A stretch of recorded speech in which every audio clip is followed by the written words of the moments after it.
வணக்கம். வெங்கடேஷ் ஹைட்ரஜன் மின்சாரத்தில் ஒரே நேரத்தில் 2 செயல்பாடு நடக்குது. இப்போ 700 மில்லி வோல்ட் வச்சுருந்தேன், 1400 மில்லி வோல்ட்லேருந்து 700 மில்லி வோல்ட்டுக்கு வந்துருச்சு. இப்போ அந்த தண்ணீருடைய கொதிநிலை மாற மாற மாற என்ன, அந்த அடர்த்தி குறையுது.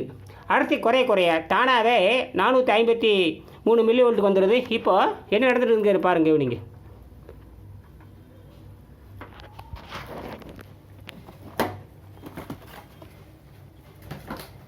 பாருங்க, இப்போ என்ன நடந்துட்டு இருக்குது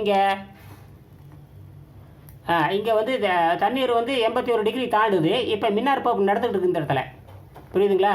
இப்போ ஒரே நேரத்தில் இங்கே நீராவி போக்கு நடக்குது. அதாவது திரவத்திலேருந்து நீராவியாக மாறுது.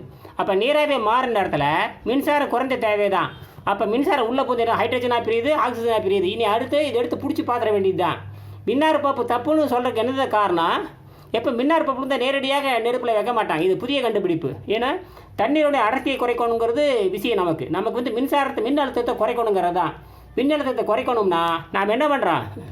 தனியாக வெப்பப்படுத்துகிறோம்.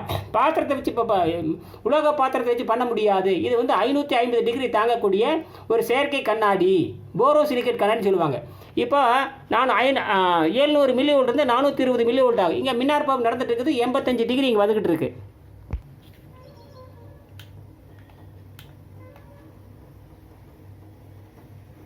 பாருங்கள், கரெக்டாக 99 வந்தோடனே அங்கே நீராவி போக்கு நடக்குது. அதே நேரத்தில் மின்சாரம் உங்கள் பாயுது. இப்போ நீராவி போக்கும் நடக்கணும், தண்ணீர் வந்து நீராவியாக மாறணும்.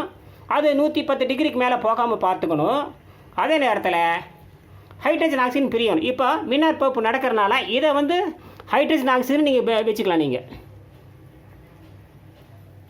அதுக்கு தான் என்ன பண்ணோன்னா, இது வந்து தெர்மோபிளாஸ்டிக். இந்த தெர்மோபிளாஸ்டிக் பூசப்பட்ட ஒரு கம்பியை நான் உள்ளே வச்சுருக்கேன், புரியுதுங்களா? அது ஒரு அலுமினிய கம்பி. அந்த முனையில் மட்டும்தான் வரும், வேறு எங்கேயும் வராது. தடை செஞ்சாச்சு, புரியுதுங்களா? இப்போ காற்றடிக்கிறனால அங்கே வெப்பம் குறையுது, சரிங்களா? இப்போ தண்ணியோட கொதிநிலையை பார்க்கலாம்.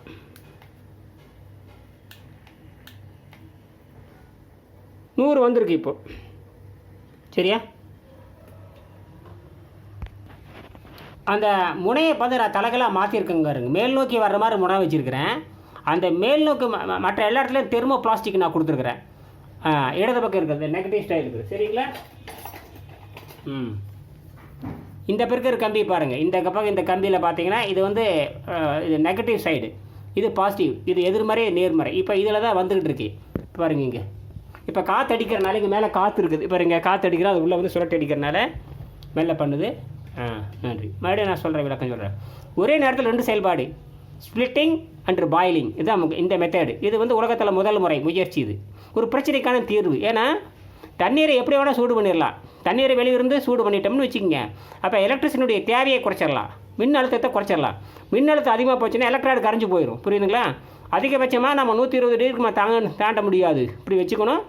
இப்படி தான் நமக்கு தண்ணீர் 100 டிகிரி கொதிச்சுட்டா முடிச்சு போச்சு. தண்ணீர் 100 கொதிச்சுதுன்னா நம்ம வந்து மின் அழுத்தத்தை குறைக்க முடியும். அதனால் உங்களுக்கு எல்லாம் பாதுகாப்பாக இருக்குது. தண்ணி நேரமும் மாறக்கூடாது, புரியுதுங்களா?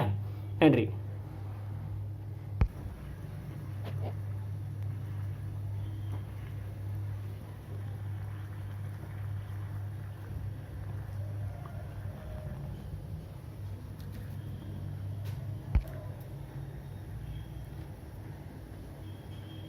தாறுமாற காற்றடிக்கிறனால 390 வோல்ட் எடுத்துக்குது, 390 மில்லி வோல்ட் எடுத்துக்குது, புரியுது? எல்லாமே இங்கே மில்லி வோல்ட்டு தான். நான் வாய் தவறா வோல்ட்டுன்னு சொல்லிடுவேன். எல்லாமே இங்கே மில்லி வோல்ட்டு தான்.